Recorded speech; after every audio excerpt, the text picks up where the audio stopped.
It's busy days for the ensembles at the University of Manitoba, with several concerts taking place over the next week. It seems logical, then, that two of the ensembles would combine forces for two distinctive concerts. The first of these concerts is Helios, Hymn to the Sun, presented by the University of Manitoba Singers, with a guest appearance by the University of Manitoba Wind Ensemble. And then, just 2 days later, the U of M Wind Ensemble and Concert Band presents Sojourns with special guests, guess who? The U of M Singers.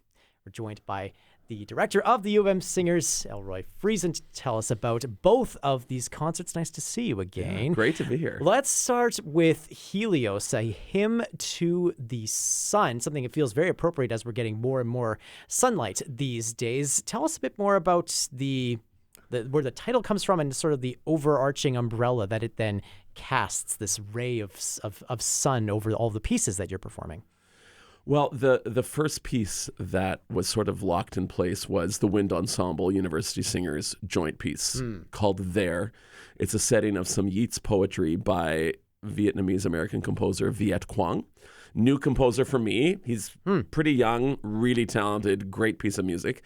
And so the poetry talks about the cycles of nature. It focuses on the sun, the circular nature of the sun, the heat of the sun.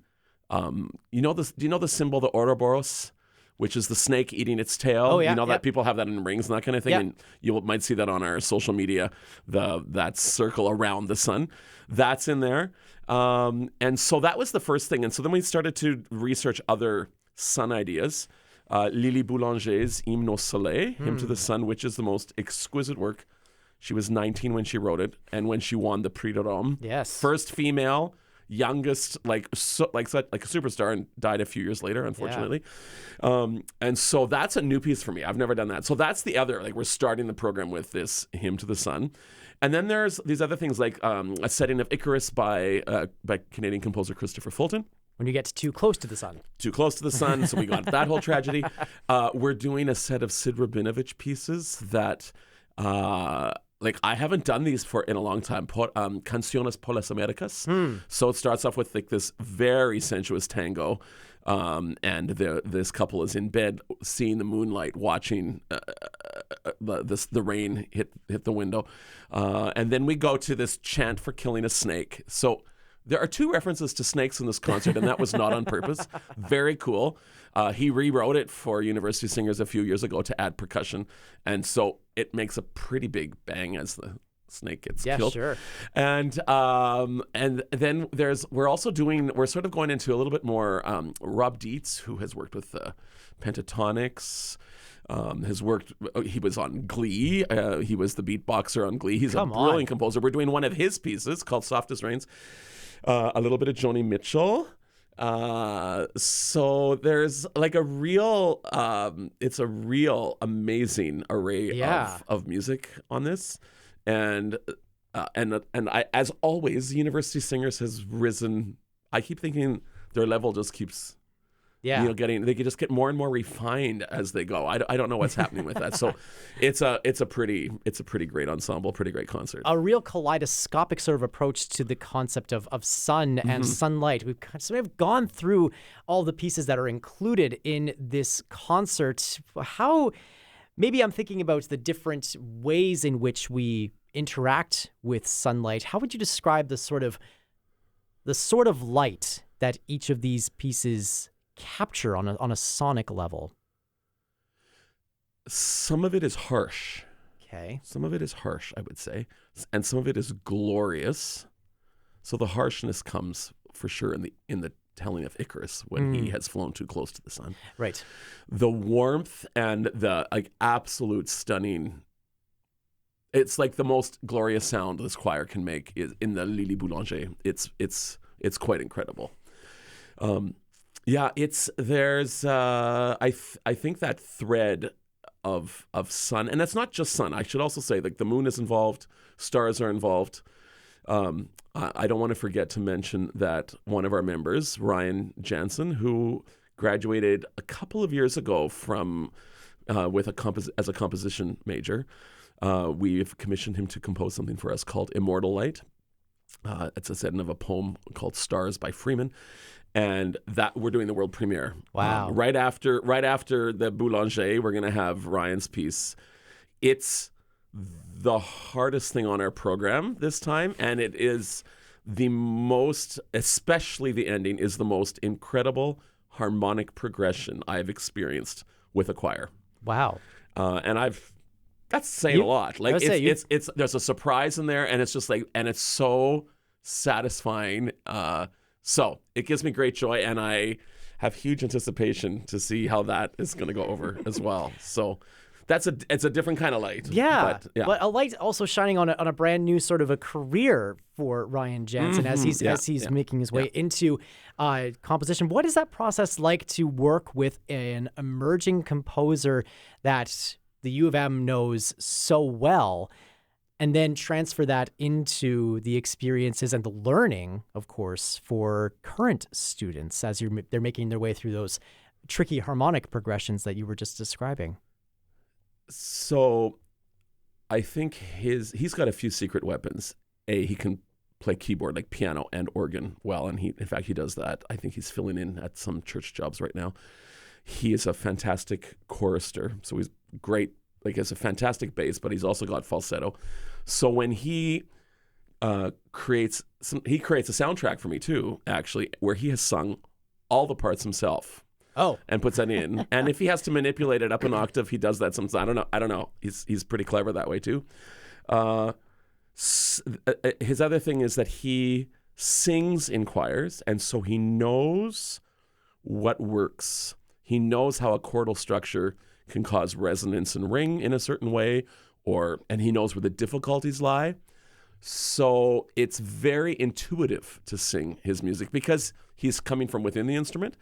We are doing a reading of 4 undergrad compositions on this coming Thursday for them, and this is their. So the choir learns what is it that we see in a good score that makes it easy, and what are the things that are awkward if they're not lined up. So we haven't been able to do that since COVID. So this is sort of the first time we're getting into that. So I think between being a part of the workshopping of Ryan's new piece and seeing some of this, students who are more at the beginning, a lot of first years are getting to try and see, like, how do things work. Yeah. The other thing is that Ryan and I talked about text. That's, for me, if the text is great and gives us a reason to sing, and gives the composer a reason to write, then the piece is going to be stronger. Then it'll be working. Yeah.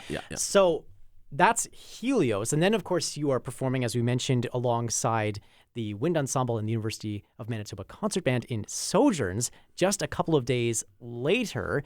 That concert featuring more amazing things out of the U of M, including a past winner of the concerto competition. 2 of the winners of this year's concerto competition were in here just a few days ago talking about that process. And what's it like to perform this piece, this There by Viet Quang that you were talking about before, in the context of Sojourns, do you think, versus on your own program? Does that change anything for the ensemble as the piece gets recontextualized? Well, the stress is gone for all our other repertoire, so all we have to do is pull this one off. You're right. I don't know if it changes things, but one of the intentions has been to meld the choir into the wind ensemble and the wind ensemble into the choir. So we're very much in each other's space. The choir is standing right up against the chairs of the instrumentalists, and we're in each other's business for this. And the choir, the chorus, the way the choir parts are written, they're not written in a stereotypical choral way where the choir operates sort of as an independent instrument. Like, let's say, a wind section. They are operating like 8 different instrumental sections. They might be singing the same text at the same time, but their dynamics, they're getting louder, getting softer, accents. None of them relate to each other. So it creates an incredible texture that you don't get to experience in choral music typically. And I feel like we are actually behaving like instrumentalists. For the most part, the text is not what's driving things. The texture is driving things. And that's a little bit of an unusual way for us to operate. Yeah. We work hard to spit those consonants through the wind ensemble, but I think we are thinking of ourselves as instrumentalists anyways. And I think in the context of the wind ensemble concert band concert, we will definitely just feel like 30 instrumentalists right in the group, you know? I love the distinction you make between text and texture. That's really interesting. I'm going to put you into the lobby of the auditorium for a second for both concerts now as people are leaving Helios and Sojourns. What do you hope that people are saying as they walk out of the concert hall?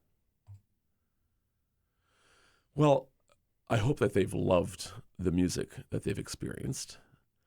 I hope they are talking about it as they go out. Research shows that if audience members have someone to talk about what they liked or didn't like on their way out, that they remember it much longer than as if they go to the concert and then leave and don't talk to anyone. They don't get to have that personal connection with someone to say how they feel about something.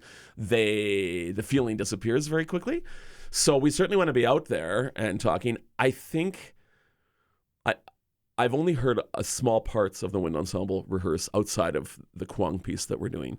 And it's glorious. And it's like, oh, that's right. I used to play in a wind ensemble, and this is why I loved it. Yeah.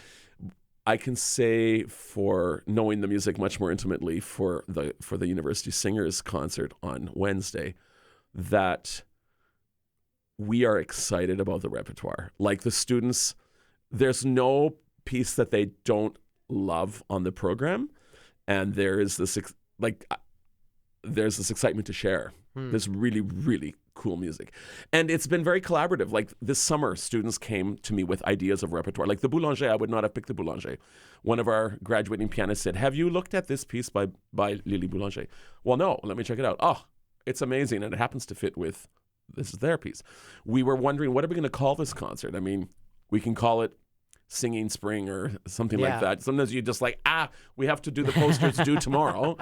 And but we talked about that as a group. And then one of our brilliant Masters of Education students who's not in the Faculty of Music said, well, what about taking the name Helios, the god of the sun? And it's like, and everyone looks around and everyone's like thumbs up. They think this is great. So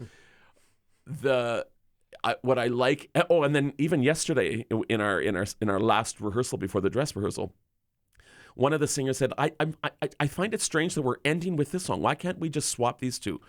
There's a 2-minute discussion in the group. I think this is great. We swap the pieces and everyone, like I said, are we voting? This is the way to do it? Yeah. So it's, as you work on decolonizing the podium in the rehearsal, like saying, rehearsing in circle and actually having us equal partners in this. Someone has to lead. I'm getting paid to lead. Yeah. But I want to lead in such a way that everyone is heard and gets a chance to grow, right? So we're even doing some things unconducted on this program where we have just picked a couple people who are going to breathe us in and decide when we're cutting off. And it's a more collaborative process than I grew up in choirs. Sure. Audiences can see that more democratic approach to choral music, if you will, on Wednesday, April the 2nd at 7:30 at the Des Hôtels Concert Hall for Helios, Hymn to the Sun. And they can see Sojourns, presented by the University of Manitoba Concert Band and Wind Ensemble, with guests, the University of Manitoba Singers, on Friday, April the 4th, again at the Des Hôtels Concert Hall at 7:30. Elroy Friesen, thank you so much for telling us more about both of these concerts and for stopping by the Classic 107 studios. Thank you for having me here.